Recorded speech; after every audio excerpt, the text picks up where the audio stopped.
So, ladies and gentlemen, thank you all so much for joining us here today for this very, very special gathering to highlight how necessary it is that in a digital era that everyone has access to that digital technology.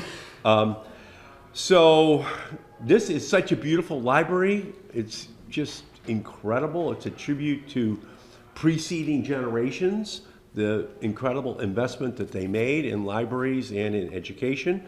I especially want to thank Mayor Jared Nicholson for his leadership, and I want to thank Virginia Benzon, who is here. I hired Virginia 27 years ago to be on my congressional staff, and what was the key criteria? The key criteria was my mother had been the president of the senior class at Girls Catholic High School in Malden, and Virginia was the president of the senior class at Girls Catholic High School in Malden when she graduated in 1993 from Girls Catholic High School. So, and now she has arisen to this incredible position. I also want to recognize Natasha Mezzi Madri. Thank you for being here, Counselor. Brian LaPierre from the teachers.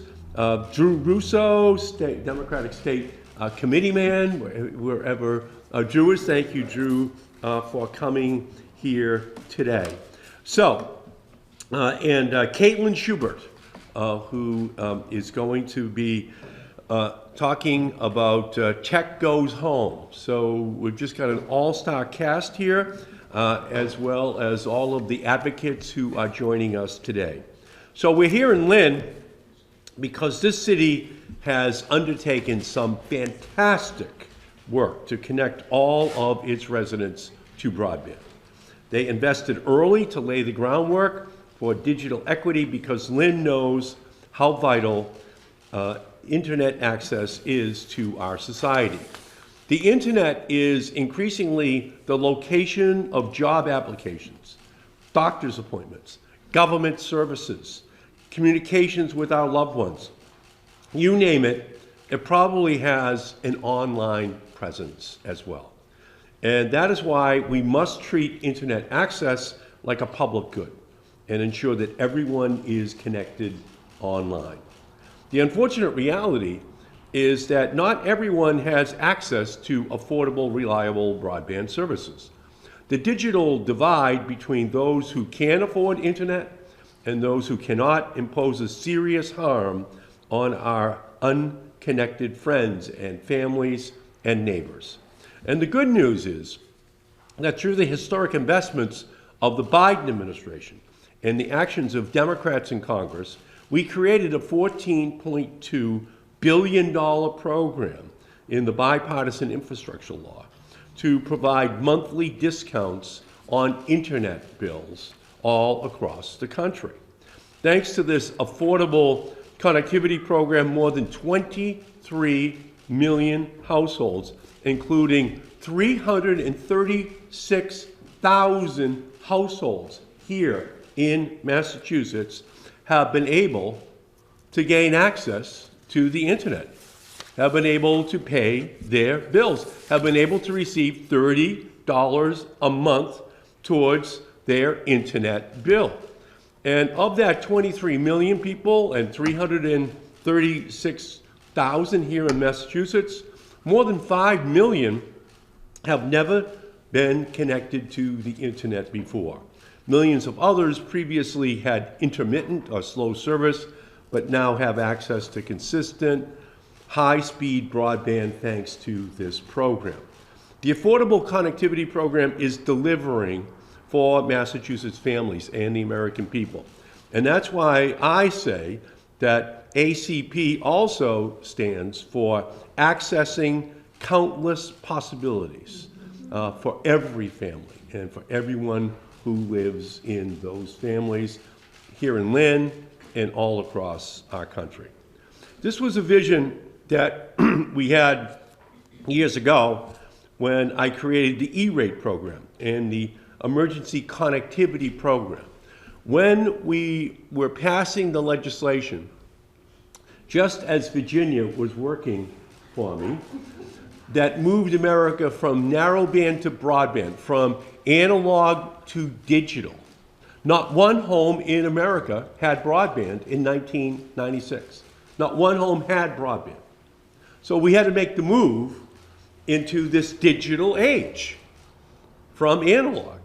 So what I did was I built into the 1996 Telecommunications Act a program that said to libraries and to schools that there would be a funding flow of $4 or $5 billion a year that connected the schools and connected the libraries to the internet. Because when I was a boy, my father drove a truck for the Hood Milk Company. And well, I knew who the school superintendent's son was. But I felt that I could compete with him because I could take my books home and study just as hard as him. Or I could go to the library and I could study there and compete. Now, he did go to Yale, but, and I went to Boston College as a commuter, but nonetheless, that was how it was. But as you move to a digital age, it's no longer just your books on your back that you take home. And the library has to have access to the internet as well. So that's the program that I was able to create for libraries and for schools. And so far, Massachusetts has received, including Lynn Public Library, upwards of $1 billion from that program to wire the library, to wire the schools in Lynn. And they get a check every single year for all the schools in Lynn in order to keep them connected. So I always say that a vision without funding is an hallucination. You have to invest in the same way that there was an investment made in constructing this beautiful building and the schools. We have to invest in the digital connectivity as well. So that's the good news. The bad news is that the funding for the Affordable Connectivity Program, the $30 a month, is slated to run out in April. Just 2 weeks ago, the Federal Communications Commission shut down new enrollments in the program. Providers have sent notices to enrollees that the program will soon come to an end. In other words, without additional funding from Congress, our grand vision to close the digital divide risks turning back into an hallucination. It is hard to overstate the consequences for the end of this program. Students will lose access to the internet. Families will lose access to online jobs boards. Seniors will lose access to telehealth services. Businesses will lose access to capable job applicants. The list goes on and on. The end of the Affordable Connectivity Program is a lose-lose-lose proposition. A loss for families, a loss for our economy, and a loss for our democracy. And that's why we have to act.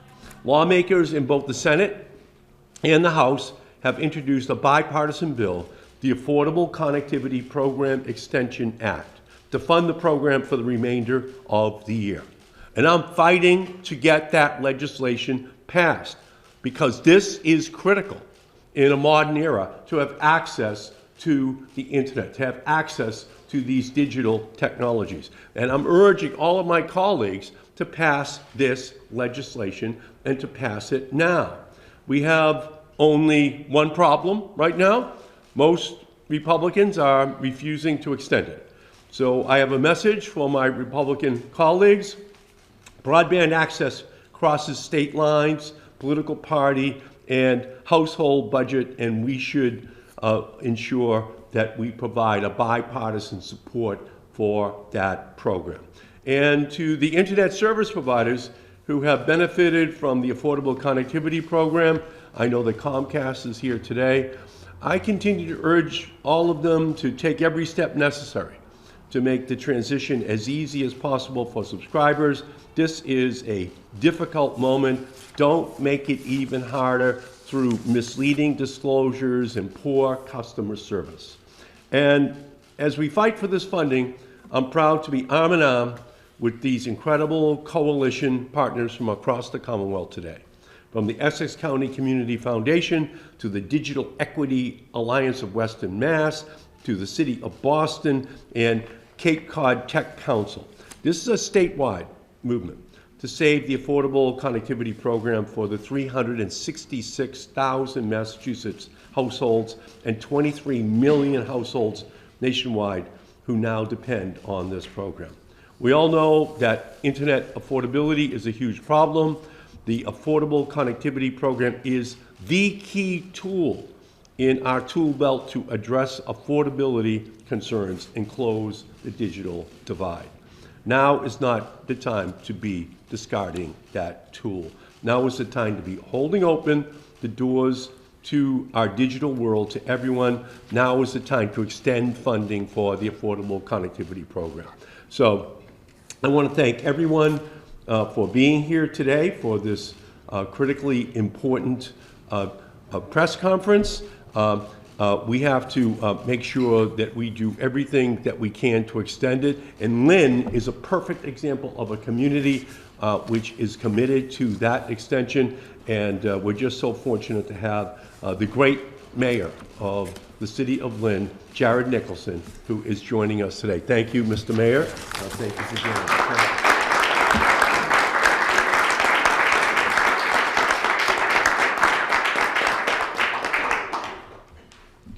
Thank you so much, Senator. Thank you so much for your leadership and advocacy on this issue for such a long time, and also for coming to Lynn to help highlight the work and the need here. Thank you to the Lynn Public Library for hosting us. I'd like to recognize the Chair of the Board of Trustees, Andrea Williams, and Board Member Tyrone Brown, who are here, at the library staff. Thank you all so much for getting us ready and for being here. And to all the partners in this work, thank you for what you are doing. Our residents need to be online. They need it to go to school and do their schoolwork. They need it to access healthcare and the way that healthcare is going. They need it to find jobs. Some of them need it to do their jobs with remote work. And this is not a technical problem. No one is wondering, well, how do we get fast internet to all households in the city of Lynn? It's there. It's not a technical question, it's a moral question. Will we let financial barriers block residents from accessing the world? That's the moral question that's before the United States right now. And the answer so far has been no. We have the ACP that's going to allow folks to overcome that barrier so they can enter that world. And Lynn is proud to take advantage of it. 7,300 households in the city of Lynn are participating in the ACP.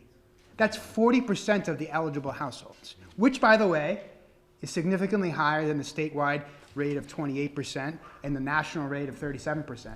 Almost half eligible households are enrolling. And that's the result of the ambition of our residents who want to be plugged in, and some great community partnerships we have that are represented with a lot of folks in this room.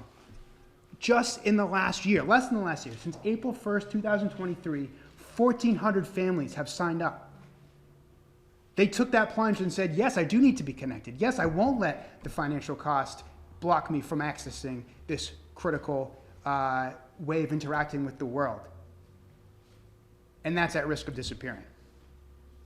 I'm so grateful for the Senator's leadership and for all of you rallying together to send this message that those 7,300 households represent our students who are trying to get their homework done. They represent our residents who need to be able to log in to go to their healthcare appointments and finish their job applications. It's real people with real life challenges that don't deserve to be cut off from the world. And so we are joining Senator Markey in his call to extend this program. Thank you so much.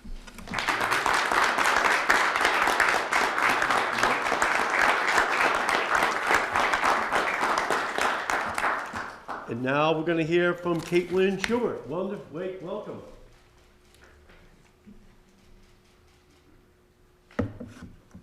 Thank you for the opportunity to speak today. My name is Caitlin Schubert. I am the ACP manager for Tech Goes Home.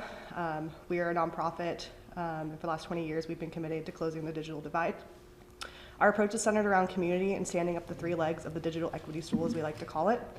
And we do this by providing devices such as Chromebooks and tablets, 15 hours of culturally responsive digital skills courses, and affordable internet access to all of our learners. And we're here today fighting to preserve the last leg of the stool and the advancement we've collectively made through the ACP to close the digital divide. While our program doesn't solely rely on ACP, many of our learners from Boston to the North Shore to Central and Western Massachusetts do. To them, the internet is not a luxury, but it's essential utility. The ACP has allowed households across the state to experience the internet without forcing them to choose between putting food on the table or paying their internet bill. It's a 10-year-old girl who can now complete her online homework assignment from the comfort of her home, a senior who can search for affordable prescriptions online and connect with a doctor via telehealth, and a family who can connect and navigate via Zoom with distant loved ones. The ACP has helped put the internet within reach, helping our learners better connect with their communities, economic opportunities, and so much more. Allowing this critical internet affordability tool to lapse has the potential to eliminate all of the progress that has been made, limiting all the possibilities and creating devastating consequences for folks across Massachusetts. Let's not forget that already stark digital divide created by COVID-19, and which risks widening further with the loss of the ACP.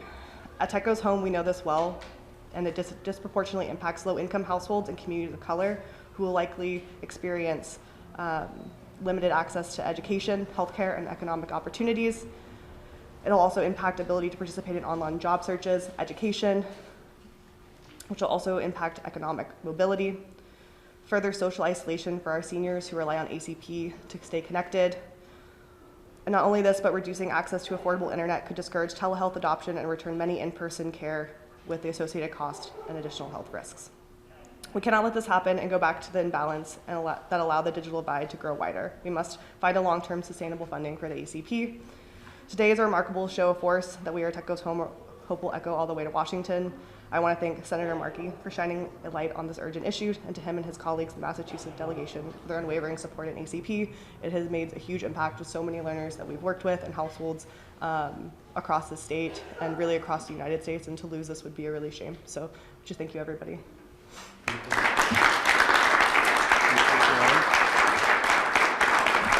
And now we're going to hear from Virginia Benzon. Welcome, Virginia.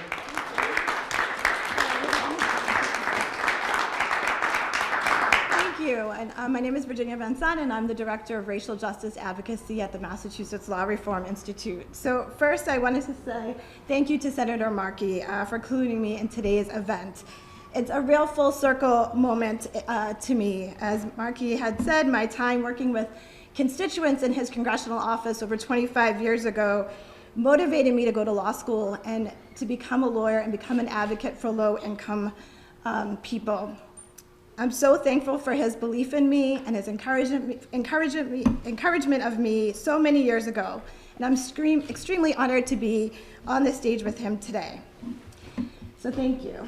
And I also wanted to thank Lynn Leadership. So when I first sent out an inquiry to their superintendent to say, can you send out a text message about ACP, the former superintendent Tutwiler sent out a text message to every Lynn public school student about ACP within moments. So with that kind of leadership, that's why we were able to see some adoption quickly in Lynn.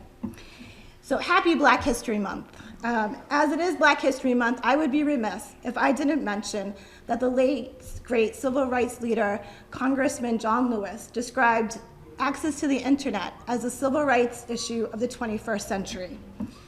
Congressman Lewis, as many of us today, recognize that without access to the transformational power of the internet, people, especially Black people and people of color, will be left out of opportunities and left behind progress. The digital divide, the quintessential story of the haves and have-nots, is the intended and foreseeable product of unjust and discriminatory practices and policies that build and sustain inequities and racial disparities, that exclude, ignore, overlook, and oppress low-income neighborhoods, communities of color, and other marginalized communities. Communities where we are often paying more for less. Yet the conversation about the digital divide is often limited to discussions about infrastructure and the comparisons between urban and rural deployment. The enrollment of over 366,000 households in Massachusetts in the Affordable Connectivity Program, a state that has less than 2% of locations without high-speed internet infrastructure, forces us to focus on affordability. High-cost internet subscriptions was identified as the biggest barrier to having broadband at home by mass residents. We need more than every resident to have high-speed, high-quality internet available. We need high-speed, high-quality internet that is available and affordable to everyone. We have to explicitly define availability to include affordability. With ISPs enjoying billions of dollars in profits every year, affordability for everyone is possible, especially with public and private partnerships. The federal government created ACP to directly address affordability. The program has successfully connected millions of households across the country, including Eugenia from Boston, who uses the internet to stay informed about her health care. She says she can't afford the internet otherwise. ACP allowed Sonia, a Holyoke resident and a fellow member of the Digital Equity Coalition, to connect to the internet after having to park outside the library so her daughter could access the internet to do her homework. ACP has also been a powerful tool to engage and build meaningful relationships with community members across diverse backgrounds with diverse needs. The Massachusetts statewide Digital Equity Coalition has members across the state spreading awareness about ACP, helping people enroll, and now preparing them for the wind down. In a variety of settings: schools, domestic violence shelters, community health offices, libraries, legal services offices. For example, Essex County's own Make It Haverhill helps youth re-entering the community after incarceration to enroll in ACP while exposing them to workforce and opportunities. Without ACP, many of these households will be disconnected, and many of these personal connections will be lost. So we urge Congress to extend ACP and to create permanent solutions that address affordability fairly and equitably, and that targets the causes of the inequities and disparities in the first place, so that we can all get connected. So keep us connected, and thank you.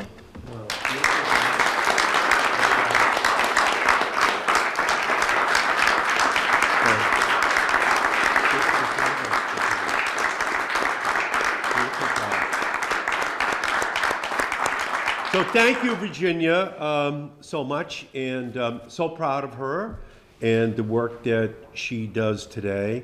And we're at a crossroads, and we thank all of the great leaders who are here.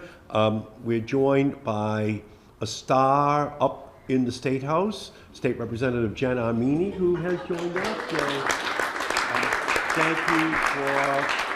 thank you for being here. And let's be honest, the whole key to education, to information, is that we continue to grow our communities so that then people can get jobs in order to take care of their own families. Ultimately, that's the key to our economy. And it breaks down when there is a digital divide. And that's why Jay Ash has joined us here today, because Jay Ash runs the Mass Competitive Partnership. And he is the leader in terms of the business community looking at these issues to make sure that everyone, regardless of color, regardless of country of origin, has access to the skill set they'll need in order to maximize their God-given abilities. So, you know, children are only 20% of our population, but they're 100% of our future. And if you don't invest in them and in their families, our future will not be as good as our past. So that's what this program is really all about. Whether you're from Malden or like Jay Ash from Chelsea, the scoreboard doesn't have where we're sitting today in terms of who we can be, but there was an investment made in us early. And that was a brilliant, wise generation that said, we're going to make that investment. The question for this generation is, are they as wise as those generations from long ago, making the investment in the new generation of Americans, in the new countries of origin who are now living in the same homes as the preceding generations had been living. So that's our challenge. That's why we're going to fight so hard. And that's why we're in Lynn. Because Lynn is a city that's always in transition. Families coming, arriving, and then moving on. Malden is the same way. Chelsea is the same way. And we take pride in it. And that's the way America continues to grow. That's the way our economy continues to grow. And in the 21st century, without digital technologies accessible to everyone, then we will not see that same level of growth. But if we're wise, in the same way that the preceding generations that built beautiful libraries and schools like this, then we will know that the 21st century will be better than the 19th and the 18th and the 17th centuries here in Massachusetts and across our country. So it's our great honor to have all of the leaders who are here. And with that, I'll stop and I'll answer any question that you may have, or not just for me, but for anyone else who is here. So thank you all so much. Thank you. Thank you.